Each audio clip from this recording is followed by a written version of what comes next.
안녕하세요. 대한민국에 사는 43세이자 두 아이를 둔 아빠입니다. 지금부터 사회적으로 끊임없이 이슈가 되고 있는 포괄적 차별금지법을 비롯한 평등법 등 유사 법안에 대해 설명드리겠습니다. 차별금지, 평등추구, 얼핏 들어선 좋은 취지 같아 보이는 말입니다. 도대체 무엇이 문제일까요? 대한민국엔 이미 성별, 장애, 연령, 고용 형태 등 거의 모든 영역에서 사회적 약자를 보호하고 평등한 사회를 위한 개별적 차별금지법들 20개 이상이 나와 있습니다. 그럼에도 불구하고 포괄적 차별금지법을 거듭 주장하는 이유는 무엇일까요? 그것은 바로 포괄이라는 이름 안에 사회적 상식으로는 도저히 용납되기 어려운 수십 가지 성정체성, 성적 지향성을 차별금지 사유에 포함시키기 위함입니다. 포괄적 차별금지법을 일찍 통과시킨 영국의 경우 유치원에서 아이들에게 성은 2개가 아니라 수십 가지이며 직접 성을 고르도록 가르치고 있습니다. 또한 동성애 권장 교육을 거부한 학교를 폐쇄하기로 결정했으며 동성애 축제를 반대한 5세 아동에게 교내 감금이라는 체벌을 내리기도 했습니다. 프랑스 사례를 볼까요? 학생들의 엄마, 아빠라는 용어 사용을 법적으로 금지하고 부모 1, 부모 2라고 부르도록 가르치고 있습니다. 동성애자들의 인권 보호라는 이유로 말이죠. 캐나다는 어떨까요? 아이들에게 낙태 권장 교육, 동성애 장려 교육을 하고 있으며 부모가 이를 반대할 시 양육권을 박탈하기도 합니다. 이처럼 선진국에서 일어나는 믿을 수 없는 일들이 포괄적 차별금지법 통과 후 일어난 실제 사례들입니다. 그렇다면 포괄적 차별금지법의 가장 큰 피해자는 누구일까요? 남성? 기득권? 아닙니다.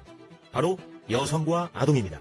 미국의 실제 사례를 설명해드리겠습니다. 코네티컷주에서는 신체적 차이에도 불구하고 남녀가 동일한 취급을 받아야 한다는 포괄적 차별금지법에 따라 한 남성이 여성 육상 경기에 출전해서 15차례 우승을 차지했습니다.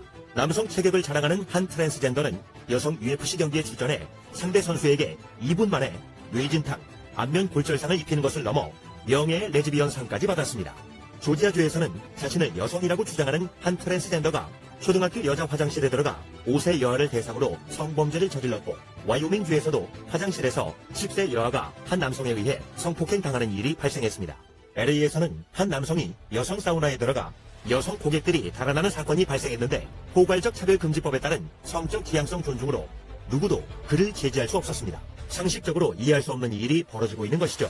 포괄적 차별금지법으로 남성과 여성, 트랜스젠더 등의 경계가 무너졌기 때문에 이처럼 화장실, 목욕탕, 탈의실 등 여성 전용 공간에서 수많은 성범죄들이 일어나고 있습니다. 해리포터의 작가로 유명한 J.K. 롤링은 이런 무질서한 사회 흐름에 반대하며 여성 전용 공간에 남성 출입을 반대했다가 트랜스젠더들에게 살해 협박을 받고 있다고 전해졌습니다. 무서운 사실은 지금 우리나라에서도 이런 일들이 일어나고 있다는 점입니다. 국내 한 미용학원 원장이 트랜스젠더였던 수강생이 여자 화장실을 이용할 것을 요구하자 다른 여성들의 민원을 감안하여 다른 층 화장실 이용을 권하였는데, 이에 해당 트랜스젠더는 학원 원장을 상대로 손해배상 소송을 제기했고 법원은 차별행위로 판단 학원 원장에게 700만 원의 배상을 명령했습니다. 여러분, 과연 다른 여성 수강생들은 학원을 계속 다닐 수 있을까요? 과연 이것이 진정한 평등일까요? 법안이 통과되기도 전에 나타나는 판결을 볼 때 포괄적 차별금지법은 분명히 더 강력하고 큰 사회적 혼란을 야기할 것입니다.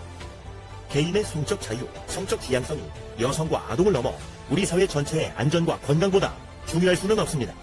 다른 국가 시민들처럼 포괄적 차별금지법 통과 이후 이 법이 이런 결과를 불러올 줄은 몰랐다고 말씀하신다면 이미 늦습니다. 한 번 세워지면 폐지가 어려운 법, 이것은 일부 보수파의 이슈나 정치, 종교적인 문제가 아닙니다. 우리 사회 전체의 문제이고 우리 사회의 안녕과 미래의 문제입니다. 이러한 역차별적 악법이 사회에 나오려 할 때마다 대한민국 여러분 모두의 힘을 모아주세요.